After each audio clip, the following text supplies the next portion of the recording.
வணக்கம். நீங்கள் இணைந்திருப்பது தடம் நியூஸின் இரவு நேர செய்திகளுடன். விரிவான செய்திகளுக்கு செல்லும் முன் முதலில் தலைப்புச் செய்திகள். மீண்டும் உயர்ந்த முட்டை விலை. நாடளாவிய ரீதியில் மதுபான சாலைகளுக்கு பூட்டு. உலகின் மிக சக்தி வாய்ந்த கடவுச்சீட்டு தரவரிசையில் இலங்கைக்கு கிடைத்த இடம். பாராளுமன்ற உறுப்பினர் பதவி வெற்றிடம். தொடர்பான விரிவான செய்திகள். கடந்த வாரம் 28 முதல் 30 ரூபாய் வரை விற்கப்பட்ட முட்டையின் விலை இந்த வாரம் 4 முதல் 6 ரூபாய் வரை அதிகரித்துள்ளதாக சந்தை வட்டாரங்கள் தெரிவித்துள்ளன. அதன்படி தற்போது இலங்கையின் பல பகுதிகளிலும் ஒரு முட்டையின் விலை 32 முதல் 34 ரூபாய் வரை அதிகரித்துள்ளது. சித்திரை புத்தாண்டு காலம் ஆரம்பித்துள்ளதுடன் முட்டைகளுக்கான தேவையும் அதிகரித்துள்ளது. கோழிப்பண்ணை விவசாயிகள் முட்டை விலையை உயர்த்தியுள்ளதாகவும் இதன் விளைவாக வரும் நாட்களில் முட்டை விலை மேலும் அதிகரிக்கும் என்றும் முட்டை விற்பனையாளர்கள் தெரிவித்துள்ளனர். 2 வாரங்களுக்கு முன்பு சந்தையில் ஒரு முட்டையின் விலை 25 ரூபாயாக குறைந்திருந்தது. மேலும் முட்டைக்கான நியாயமான விலையை நிர்ணயம் செய்து முட்டை உற்பத்தியாளர்களையும் நுகர்வோரையும் பாதுகாக்க வேண்டியது அரசாங்கத்தின் பொறுப்பாகும் என அகில இலங்கை முட்டை உற்பத்தியாளர்கள் சங்கம் குறிப்பிட்டுள்ளது. 2025ஆம் ஆண்டில் உலகின் மிக சக்தி வாய்ந்த கடவுச்சீட்டு பட்டியலில் இலங்கை 168வது இடத்தை பெற்றுள்ளது. குறித்த தரவரிசை பட்டியலானது NOMAD பாஸ்போர்ட் இண்டெக்ஸால் வெளியிடப்பட்டுள்ளது.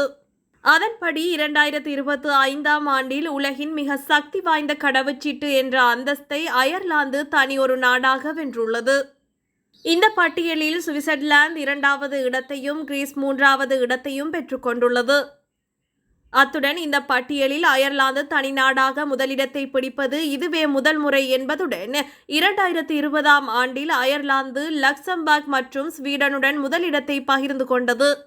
விசா இல்லாத பயணம், வரி விதிப்பு, நாட்டின் உலகளாவிய பிம்பம், இரட்டை குடியுரிமைக்கான சாத்தியம் மற்றும் தனிப்பட்ட சுதந்திரம் ஆகியவை உலகின் சிறந்த கடவுச்சீட்டிற்கான அளவுகோலாக கருதப்படுகிறது. அந்த வகையில் அயர்லாந்து 109 புள்ளிகளை பெற்று முதலிடத்தை பிடித்துள்ளது.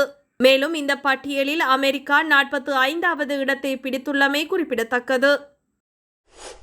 தேசிய மக்கள் சக்தியின் பாராளுமன்ற உறுப்பினர் கோசல நுவான் ஜயவீரவின் திடீர் மரணத்தால் ஒரு பாராளுமன்ற உறுப்பினர் பதவி வெற்றிடமாகியுள்ளதாக பாராளுமன்றத்தால் தேர்தல் ஆணைக்குழுவிற்கு அறிவிக்கப்பட்டுள்ளது.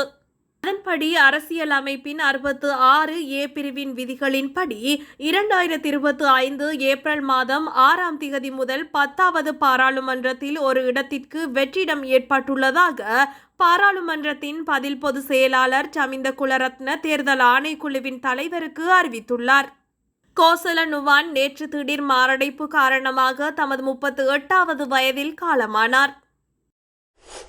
நாடளாவிய ரீதியில் உள்ள அனைத்து மதுபான சாலைகளும் மூடப்படவுள்ளதாக மதுவரி திணைக்களம் அறிவித்துள்ளது.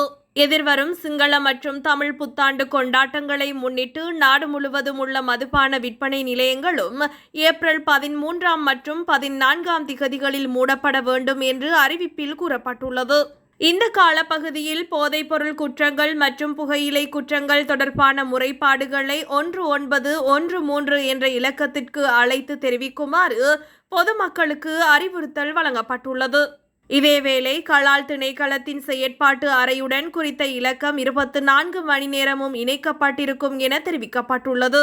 மேலும் குறித்த நாட்களில் சுற்றுலா வாரியத்தால் அங்கீகரிக்கப்பட்ட விடுதிகளில் தங்கும் வெளிநாட்டு சுற்றுலா பயணிகளுக்கு மட்டுமே மதுபானம் வழங்க முடியும் என்றும் மதுவரி திணைக்களம் குறிப்பிட்டுள்ளது.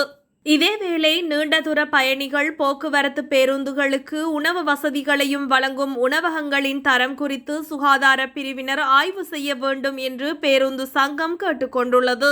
சம்பந்தப்பட்ட உணவகங்களில் உள்ள உணவுகள் சுகாதாரமான முறையில் காணப்படுவதில்லை எனவும் கழிப்பறை மற்றும் சுகாதார வசதிகள் தரமற்ற முறையில் பராமரிக்கப்படுவதாகவும் முறைப்பாடுகள் வந்துள்ளதாக அவர்கள் சுட்டிக்காட்டுகின்றனர். மீண்டும் உயர்ந்த முட்டை விலை. நாடளாவிய ரீதியில் மதுபான சாலைகளுக்கு பூட்டு. உலகின் மிக சக்தி வாய்ந்த கடவுச்சீட்டு தரவரிசையில் இலங்கைக்கு கிடைத்த இடம். பாராளுமன்ற உறுப்பினர் பதவி வெற்றிடம். இது போன்ற செய்திகளை தெரிந்து கொள்ள தடம் நியூஸ் சேனலை சப்ஸ்கிரைப் செய்து அருகில் உள்ள பெல் பட்டனை கிளிக் செய்யுங்கள். மேலும் இது போன்ற செய்திகளை உடனுக்குடன் தெரிந்து கொள்ள தடம் FM.com என்ற இணையதளத்தின் வாயிலாகவும் எங்களுடன் இணைந்து கொள்ளுங்கள்.